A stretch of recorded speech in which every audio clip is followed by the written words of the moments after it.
Hi ಎಲ್ಲರಿಗೂ ನಮಸ್ಕಾರ. ಎಲ್ಲ ಹೇಗಿದ್ದೀರಾ? ಎಲ್ಲ ಚೆನ್ನಾಗಿದ್ದೀರಾ ಅಂದ್ಕೊಂಡಿದ್ದೀನಿ. ಬನ್ನಿ ಫ್ರೆಂಡ್ಸ್, ಇವತ್ತಿನ ವಿಡಿಯೋದಲ್ಲಿ ನಿಮಗೆ ಪಿಕ್ಚರ್ ನೋಡ್ತಾ ಇದ್ರೆ ಗೊತ್ತಾಗ್ತಾ ಇದೆ ಏನು ಮಾಡ್ತಾಯಿದ್ದೀನಿ ಅಂತ. ಫ್ರೆಶ್ ಆಗಿರೋ ಮ್ಯಾಂಗೋ ನೋಡಿ, ಸ್ವೀಟ್ ಮ್ಯಾಂಗೋ ಇದೆ. ಒಂದು ರೆಸಿಪಿ ಮಾಡ್ತೀನಿ. ರೆಸಿಪಿ ಅನ್ನೋಕ್ಕಿಂತ ಮ್ಯಾಂಗೋ ಹೋಳಿಗೆ ಅಂತಲೇ ಹೇಳ್ಬೋದು. ಮಾವಿನ ಹಣ್ಣಿನ ಹೋಳಿಗೆ ಸಿಂಪಲ್ ಆ್ಯಂಡ್ ಈಸಿಯಾಗಿ ಹೇಗೆ ಮಾಡೋದು ಅಂತ ನಿಮ್ಗೆ ಹೇಳ್ಕೊಡ್ತಾ ಇದ್ದೀನಿ. ನಾವೆಲ್ಲ ತುಂಬ ಕಷ್ಟ ಅಂದ್ಕೊಂಡಿದ್ದೆ. ಈ ವಿಧಾನವನ್ನು ಯೂಸ್ ಮಾಡಿ ಸಿಂಪಲ್ಲಾಗಿ ಬೇಗ ತಯಾರಿಸ್ಬೋದು ಮಾವಿನ ಹಣ್ಣಿನ ಹೋಳಿಗೆ. ಬನ್ನಿ ಫ್ರೆಂಡ್ಸ್, ನೋಡೋಣ ಹೇಗೆ ಮಾಡೋದು ಅಂತ. ಆವಾಗಲೇ ಫ್ರೆಶ್ ಆಗಿರೋ ಮ್ಯಾಂಗೋನ ಸಿಪ್ಪೆ ತೆಗೆದು ಎಲ್ಲ ಹಣ್ಣಿನ ಸಪ್ರೇಟ್ ಮಾಡ್ಕೊಂಡಿದ್ದೆ. ಈ ಕಡೆ ಮೈದಾ ಹಿಟ್ಟಲ್ಲಿ ಹೋಳಿಗೆಗೆ ಹೆಂಗೆ ಕಲಿಸ್ತೀವೋ ಅದೇ ಥರ ಸೇಮ್ ಕಲಸಿಡಿ. ನಾನು ಒಂದು ಸ್ವಲ್ಪಕ್ಕೆ ಕಲಿಸ್ತಾ ಇದ್ದೀನಿ. ಒಂದು 5-6 ಆಗ್ಬೋದು ಅಷ್ಟೇ ಹೋಳಿಗೆ. ಅಷ್ಟೇ ಸಿಂಪಲಾಗಿ ಮಾಡಿ ತೋರಿಸ್ತಾ ಇದ್ದೀನಿ ನಿಮಗೆ. ಹೋಳಿಗೆಗೆ ಹೆಂಗೆ ಕಲಿಸ್ತೀವೋ ಅದೇ ಥರ ಸೇಮ್ ಮೈದಾ ಹಿಟ್ಟನ್ನ ಕಲಿಸ್ಬೇಕು. ಕಲಸಿ ಒಂದು ಸ್ವಲ್ಪ ಹೊತ್ತು ನೆನೆಕ್ಕಿಡಿ. ನೋಡಿ, ಇದು ಆಲ್ರೆಡಿ ಆಗಿದೆ, ನೆನೆಕ್ಕಿಟ್ಟಿದ್ದೀನಿ ಸ್ವಲ್ಪ ಹೊತ್ತು. ಈ ಕಡೆ ಎಲ್ಲ ಹಣ್ಣೆಲ್ಲ ತೆಗ್ದು ಸಪ್ರೇಟ್ ಮಾಡಿದ್ದೀವಲ್ಲ, ಅದನ್ನ ಮಿಕ್ಸಿ ಜಾರ್ಗೆ ಒಂದೇ ಒಂದು ಸುತ್ತು ಟರ್ರ್ ಅನ್ಸ್ಕೊಬಿಟ್ರೆ ಆಯಿತು. ಮಾವಿನ ಹಣ್ಣು ರೆಡಿ ಆಗುತ್ತೆ. ಆವಾಗ ನೀರು ಹಾಕೋದು ಎಂತ ಬೇಡ. ಹಂಗೆ ಒಂದು ಸ್ವಲ್ಪ ಬೇಕು ಅಂದರೆ, ಸ್ವೀಟ್ ಬೇಕು ಅಂದರೆ ನೀವು ಸಕ್ಕರೆ ಸೇರಿಸ್ಕೋಬೋದು. ನಾನೊಂದು ಸ್ವಲ್ಪನೇ ಸೇರಿಸಿದ್ದೀನಿ, 1-2-3 ಸ್ಪೂನ್ ಅಷ್ಟೇ ಹಾಕಿದ್ದೀನಿ ಸಕ್ಕರೆನ. ಯಾಕೆಂದರೆ ಮ್ಯಾಂಗೋನೇ ತುಂಬ ಸ್ವೀಟ್ ಇತ್ತು. ನೋಡಿ, ಈ ಥರ ಆಗಿದೆ. ಮಿಕ್ಸಿಲಿ ಒಂದೇ ಒಂದು ಸುತ್ತಲ್ಲಿ ಹಿಂಗೆ ಮಾಡಿದಾಗ ಮಿಕ್ಸಿಲಿ ಈ ಥರ ಆಗಿದೆ. ಈ ಥರ ಗಟ್ಟಿಗೆ ಇರಲಿ, ನೋಡೋಕ್ಕೆ ಎಷ್ಟು ಚೆಂದ ಇದೆ ಅಲ್ವಾ ಫ್ರೆಂಡ್ಸ್. ಈಗ ಬಾಣಲಿಗೆ ಒಂದು ಸ್ವಲ್ಪ 1 ಸ್ಪೂನ್ ಅಥವಾ 2 ಸ್ಪೂನ್ ಅಷ್ಟು ತುಪ್ಪ ಹಾಕಿ, ಈ ಥರ ಕಬ್ಬಿಣದ ಬಾಣಲಿನೇ ತೊಗೊಳ್ಳಿ, ಸ್ಟೀಲೆಲ್ಲ ತೊಗೊಬಿಡಿ, ಅದು ಸೀದೋಗ್ಬಿಡುತ್ತೆ ಬೇಗ. 1 ಬೌಲಷ್ಟು ರವೆ, ಸಣ್ಣ ರವೆ ಅಂದರೆ ಚಿರೋಟಿ ರವೆ ಹಾಕ್ತಾಯಿದ್ದೀನಿ. ಅದನ್ನು ತುಪ್ಪದಲ್ಲಿ ಚೆನ್ನಾಗಿ ಫ್ರೈ ಮಾಡಿ. ಅದು ಪರಿಮಳ ಬರ್ತಾ ಇರುತ್ತೆ ನಿಮ್ಗೆ ಉರಿತಿರುವಾಗ, ಅಲ್ಲಿ ತನಕನೂ ಅದನ್ನು ಫ್ರೈ ಮಾಡಿ ಚೆನ್ನಾಗಿ. ಸ್ಟೀಲ್ ಏನಾರು ತೊಗೊಬಿಟ್ರೆ ಅದು ಅಂಟ್ಕೊಬಿಡುತ್ತೆ, ಅದಕ್ಕೆ ಹೇಳಿದ್ದು ಗಟ್ಟಿ ಇರೋ ಬಾಣಲಿ ತೊಗೊಳ್ಳಿ. ಚೆನ್ನಾಗಿ ಉರಿತಾ ಇರಿ. ಇವಾಗ ಮಾವಿನ ಹಣ್ಣಿನ ಸೀಸನ್ ಇರೋದ್ರಿಂದ ಮಾವಿನ ಹಣ್ಣಿನಲ್ಲಿ ವೆರೈಟಿ ಸ್ವೀಟ್ಗಳು ಮಾಡ್ಬೋದು ಫ್ರೆಂಡ್ಸ್. ಮಕ್ಕಳಿಗೆಲ್ಲ ಮಾಡ್ಕೊಡಿ, ಚೆನ್ನಾಗಿ ತಿನ್ನಲಿ ಮಕ್ಕಳು. ಆ ಸೀಸನ್ ಇದ್ದಾಗ ನಾವು ಯಾವ ಹಣ್ಣು ಬರುತ್ತೋ ಅಥವಾ ಯಾವ ತರಕಾರಿ ಬರುತ್ತೋ ಅದನ್ನೆಲ್ಲ ಯೂಸ್ ಮಾಡಬೇಕು ನಾವು. ಆವಾಗ ಆರೋಗ್ಯಕ್ಕೆ ಒಳ್ಳೆಯದಾಗುತ್ತೆ. ಈಗ ರವೆ ಹುರಿದಾಗಿದೆ ಫ್ರೆಂಡ್ಸ್, ಚೆನ್ನಾಗಿ ಪರಿಮಳ ಬರೋ ಹಾಗೆ ಹುರಿದಾಗಿದೆ. ಈಗ ನಾವು ರುಬ್ಕೊಂಡಿರೋ ಮಾವಿನ ಹಣ್ಣನ್ನ ಇದಕ್ಕೆ ಸೇರಿಸ್ಬೇಕು. ಕಮ್ಮಿ ಉರಿ ಮಾಡ್ಕೊಳ್ಳಿ.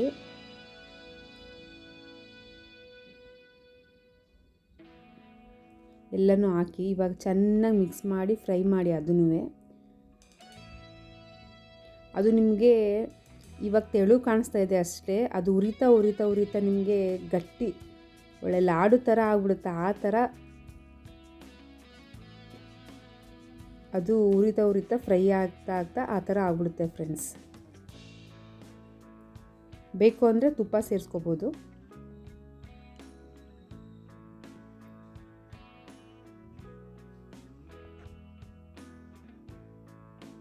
ಅದು ಮಾಡ್ತಿರುವಾಗ ಎಷ್ಟು ಪರಿಮಳ ಅಂದರೆ, ರವೆ ಹುರಿದಿರ್ತೀವಿ ಅದ್ರ ಜೊತೆಗೆ ಮಾವಿನ ಹಣ್ಣಿನ ಹಾಕಿದ ತಕ್ಷಣವೇ ಎಷ್ಟು ಪರಿಮಳ ಅಂದರೆ ನಿಜವಾಗ್ಲೂ ಅಷ್ಟು ಸಕ್ಕತ್ತಾಗಿರುತ್ತೆ. ನೋಡಿ ಹೆಂಗೆ ಬರ್ತಾ ಇದೆ ನೋಡಿ, ಗಟ್ಟಿಗೆ ಬರ್ತಾ ಇದೆ ನೋಡಿ.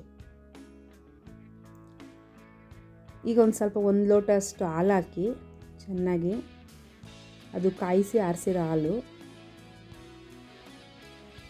ಈಗಲೂ ಅಷ್ಟೇ ಚೆನ್ನಾಗಿ ಕೈ ಆಡಿ ಅದನ್ನು ಮಿಕ್ಸ್ ಮಾಡಿ, ಹಾಲಿಗೆ ಅದು ಹೊಂದ್ಕೋಬೇಕು.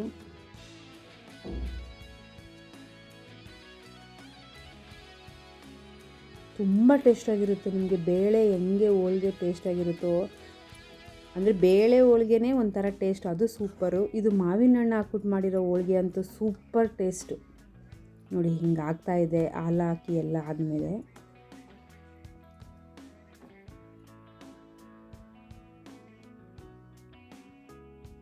ನೋಡಿ ಏಲಕ್ಕಿ ಪುಡಿ ಹಾಕ್ತಾಯಿದ್ದೀನಿ ಜೊತೆಗೆ. ಅದೇ ಪರಿಮಳ, ಇನ್ನೂ ಪರಿಮಳ ಬರಲಿ ಅಂತ ಏಲಕ್ಕಿ ಪುಡಿ ಹಾಕ್ತಾಯಿದ್ದೀವಿ. 1 ಸ್ಪೂನಷ್ಟು ಹುರಿದ ಗಸಗಸೆ ಹಾಕ್ತಾಯಿದ್ದೀನಿ. ಈಗ ಚೆನ್ನಾಗಿ ಫ್ರೈ ಮಾಡಿ ಗಸಗಸೆ ಹಾಕಿದ್ಮೇಲೆ ತುಪ್ಪ ಬೇಕು ಅಂದರೆ ಸೇರಿಸ್ಕೊಳ್ಳಿ ಅಂತ ಹೇಳಿದೆ. ನಾನೊಂದು ಸ್ಪೂನಷ್ಟು ಹಾಕ್ತಾಯಿದ್ದೀನಿ ಅಷ್ಟೇ. ಇದಕ್ಕೇನು ಜಾಸ್ತಿ ಅಂತ ಬೇಕಾಗಿಲ್ಲ, ಒಂದು 2-3 ಸ್ಪೂನ್ ಅಷ್ಟೇ ಸಾಕು.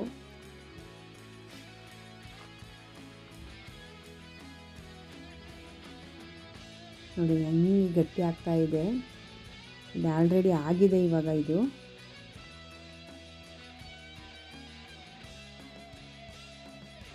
ನೋಡಿ ಆಲ್ರೆಡಿ ಆಯ್ತು. ಇದು ಅಂದರೆ ಮೈದಾ ಹಿಟ್ಟಿನೊಳಗಡೆ ಹಾಕೋಕ್ಕೆ ಮಾವಿನ ಹಣ್ಣಿನ ಹೂರಣ ರೆಡಿ ಆಯಿತು. ಇವಾಗ ಇದನ್ನು ಒಂದು ಸ್ವಲ್ಪ ಹೊತ್ತು ಗ್ಯಾಸ್ ಆರಿಸಿ ತಣ್ಣಗೆ ಬಿಟ್ಬಿಟ್ರೆ ಆರಾಮಾಗಿ ಉಂಡೆ ಕಟ್ಬಿಡ್ಬೋದು ಫ್ರೆಂಡ್ಸ್. ನೋಡಿ ಇದು ಆರಿದೆ, ಇವಾಗ ಆರಕ್ಕೆ ಬಿಟ್ಟಿದ್ದೆ, ಆಲ್ರೆಡಿ ಆರ್ತು. ಇವಾಗ ನೋಡಿ ಹೆಂಗೆ ಅದು ಉಂಡೆ ಬರ್ತಾಯಿದೆ ಅಂದರೆ ನಾವು ಹೇಳುವ ಆಕಾರಕ್ಕೆ ಬರುತ್ತದೆ ಮಾವಿನ ಹಣ್ಣಿನ ಹೂರಣ.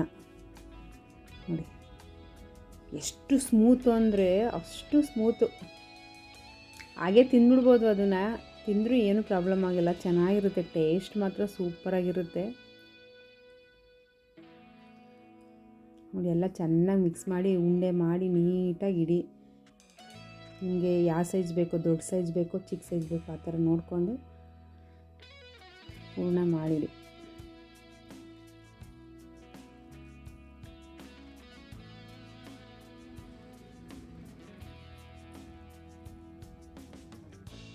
ಸ್ವಲ್ಪ ಆರಿದ್ರೆ ಸಾಕು, ಈ ಥರ ಕಟ್ಕೊಬಿಡ್ಬೋದು ಆರಾಮಾಗಿ. ಬಿಸಿಲೇ ಕಟ್ಟಬೇಕು ಅಂತೇನಿಲ್ಲ, ಸ್ವಲ್ಪ ಬೆಚ್ಚಗಿದ್ರೆ ಸಾಕು. ನೋಡಿ ಆಲ್ರೆಡಿ ಆಯಿತು. ಒಂದಿಷ್ಟು ಹೂರಣ ಕಲಸಿ ಇಟ್ಟಿದ್ವಲ್ಲ ಮೈದಾ ಹಿಟ್ಟನ್ನು ತೆಗೆದುಕೊಳ್ಳೋಣ ಇವಾಗ. ಅದು ಆಲ್ರೆಡಿ ನೆಂದಿದೆ ಇವಾಗ. ನೋಡಿ ನೆಂದಿ ಎಷ್ಟು ಚೆನ್ನಾಗಾಗಿದೆ. ಈಗ ನಿಮಗೆ ಎಷ್ಟು ದೊಡ್ಡ ಸೈಜ್ ಬೇಕೋ ಅಷ್ಟು ದೊಡ್ಡ ಸೈಜ್ ಅಷ್ಟು ಮೈದಾ ಹಿಟ್ಟು ತೊಗೊಳ್ಳಿ. ಚಿಕ್ಕದು ಬೇಕಾದರೆ ಸ್ವಲ್ಪ ತೊಗೊಳ್ಳಿ. ಸ್ವಲ್ಪ ದೊಡ್ಡ ಸೈಜ್ ಬೇಕು ಹೋಳಿಗೆ ಅಂದರೆ ಸ್ವಲ್ಪ ದೊಡ್ಡ ತೊಗೊಳ್ಳಿ ಮೈದಾ ಹಿಟ್ಟನ್ನು. ಮೀಡಿಯಮ್ ಸೈಜ್ ಮಾಡ್ತಾಯಿದ್ದೀನಿ. ಈಗ ಸೇಮ್ ಬೇಳೆ ಹೋಳಿಗೆ ಎಲ್ಲ ಹೆಂಗೆ ಮಾಡ್ತೀವೋ ಅದೇ ಥರ ಸೇಮ್.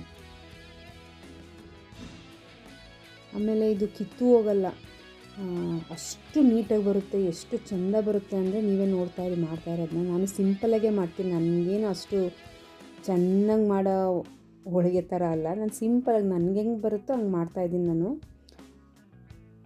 ಅಂದರೆ ಏಕೆಂದರೆ ಒಂದೊಂದು ಸರಿ ನಮಗೆ ತೊಗರಿಬೇಳೆ ಹೋಳೆನೂ ಅಷ್ಟೇ, ಒಂದೊಂದು ಸರಿ ಕಿತ್ತೋಗುತ್ತೆ, ಒಂದೊಂದು ಕಡೆ ಪ್ಯಾಚ್ ಮಾಡಿ ಅಣಿಸ್ತೀವಿ.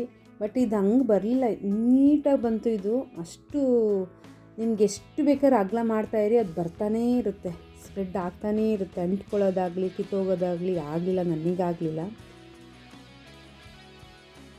ತುಂಬ ರುಚಿಕರವಾಗಿರುತ್ತೆ ಫ್ರೆಂಡ್ಸ್, ನಿಜವಾಗ್ಲೂ ಒಮ್ಮೆ ಟ್ರೈ ಮಾಡಿ ನೋಡಿ. ಇವಾಗ ಹೆಂಗಿದ್ರು ಮ್ಯಾಂಗೋ ಸೀಸನ್ ಅಲ್ವಾ, ಒಂದು 5 ಹಣ್ಣು ಅಥವಾ 4 ಹಣ್ಣಿದ್ರೆ ಸಾಕು, ಆರಾಮಾಗಿ ಮಾಡಿಕೊಂಡು ಸಿಹಿಯಾದ ಹೋಳಿಗೆ ತಯಾರಿಸ್ಬೋದು ಫ್ರೆಂಡ್ಸ್. ಟ್ರೈ ಮಾಡಿ ನೋಡಿ ನಿಜವಾಗ್ಲೂ. ಏಕೆಂದರೆ ನಾವು ಹೊರ್ಗಡೆ ಹೋದಾಗ ಅಲ್ಲಿ ವೆರೈಟಿ ಹೋಳಿಗೆ ಸಿಗ್ತಾಯಿತ್ತು. ನಾನು ಮ್ಯಾಂಗೋ ಹೋಳಿಗೆ ತಿಂದಿದ್ದೆ, ಬಟ್ ಮನೇಲಿ ಟ್ರೈ ಮಾಡೋಣ ಅಂದ್ಬಿಟ್ಟು ನಾನು ಟ್ರೈ ಮಾಡಿದೆ. ಸಿಂಪಲ್ಲಾಗಿ ಈಸಿಯಾಗಿ ನಿಮ್ಗೆ ಹೇಳ್ಕೊಟ್ಟಿದ್ದೀನಿ, ತುಂಬ ಚೆನ್ನಾಗಿ ಬಂತು. ನೀವು ಟ್ರೈ ಮಾಡಿ ನೋಡಿ. ಇವಾಗ ನಾನು ಹೇಗೆ ವಿಧಾನದಲ್ಲಿ ಮಾಡಿದ್ದೀನಿ ಅದೇ ಥರ ಸಿಂಪಲಾಗಿ ಮಾಡಿ ನೋಡಿ. ಒಂಚೂರು ಕಿತ್ತೋಗಿಲ್ಲ, ಒಂಚೂರು ಇದಾಗಿಲ್ಲ, ಎಷ್ಟು ಚೆಂದ ಬಂತು ನೋಡಿ.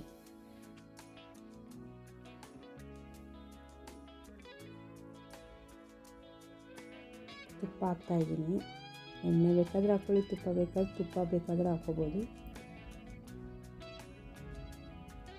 ಅಂಟ್ಕೊಳ್ಳೋದೇ ಇಲ್ಲ ಒಂದು ಸ್ವಲ್ಪನೇ. ನೋಡಿ ಎಷ್ಟು ಚೆನ್ನಾಗಿದೆ ಅಂದರೆ, ನಿಮಗೆ ಮಾಡುವಾಗ ಒಂಥರ ಪರಿಮಳ ಬಂದರೆ, ಈ ಥರ ಬೇಯಿಸ್ತಿರ್ತೀವಲ್ಲ ಆವಾಗ ಇನ್ನೊಂದು ಥರ ಪರಿಮಳ, ಅಂದರೆ ಅಷ್ಟು ಸಖತ್ತಾಗಿರುತ್ತೆ ಸ್ಮೆಲ್ಲಲ್ಲಿ.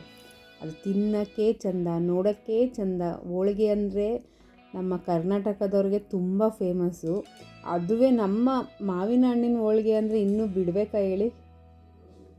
ಕೇಳ್ತಿರುವಾಗಲೇ ನೋಡ್ತಿರುವಾಗಲೇ ತಿನ್ನಬೇಕು ಅನಿಸ್ತಾ ಇರುತ್ತೆ ಅಲ್ವಾ ಫ್ರೆಂಡ್ಸ್?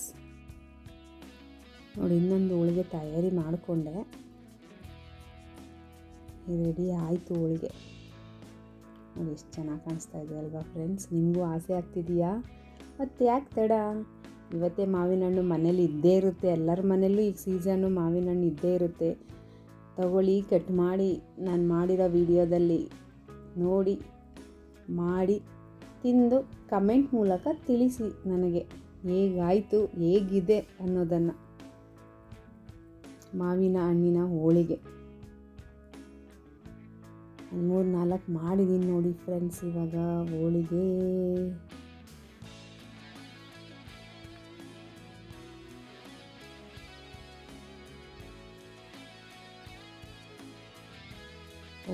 ರೆಡಿ ಆಯಿತು. ಇವಾಗ ತಿನ್ನೋದೊಂದೇ ಬಾಕಿ.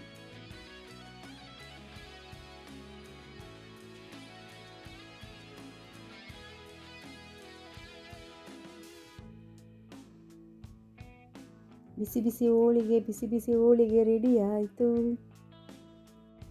ಮಾವಿನ ಹಣ್ಣು ತುಪ್ಪ ಜೊತೆ ಬಿಸಿ ಬಿಸಿ ಹೋಳಿಗೆ ರೆಡಿ ಆಯಿತು.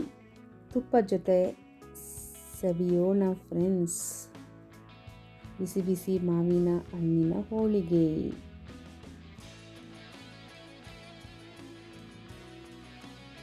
ನೋಡಿ, ಈಗ ತುಪ್ಪ ಹಾಕಿ ತಿಂತಾ ಇದನ್ನು ನಿಮಗೆ ತೋರಿಸ್ತೀನಿ ಒಳಗಡೆ ಹೆಂಗೆ ಕಾಣಿಸುತ್ತೆ ಅಂತ. ಒಂದ್ಸರಿ ನೋಡಿ ಮಾವಿನ ಹಣ್ಣಿನ ಹೋಳಿಗೆ ಎಷ್ಟು ಮೃದುವಾಗಿರುತ್ತದೆ, ಸ್ಮೂತ್ ಆಗಿರುತ್ತದೆ, ಸಖತ್ತಾಗಿರುತ್ತೆ ಟೇಸ್ಟು. ನೋಡಿ ಎಷ್ಟು ಚೆನ್ನಾಗಿ ಕಾಣಿಸ್ತಾ ಇದೆ ಅಂತ ನೋಡಿ ನೀವೇ ಫ್ರೆಂಡ್ಸ್. ಈ ರೆಸಿಪಿ ಇಷ್ಟವಾದಲ್ಲಿ ಲೈಕ್ ಮಾಡಿ, ಶೇರ್ ಮಾಡಿ, ಸಬ್ಸ್ಕ್ರೈಬ್ ಮಾಡ್ಕೊಳ್ಳಿ ನನ್ನ ಚಾನಲನ್ನು. ಥ್ಯಾಂಕ್ ಯು, ಧನ್ಯವಾದಗಳು. Bye take care.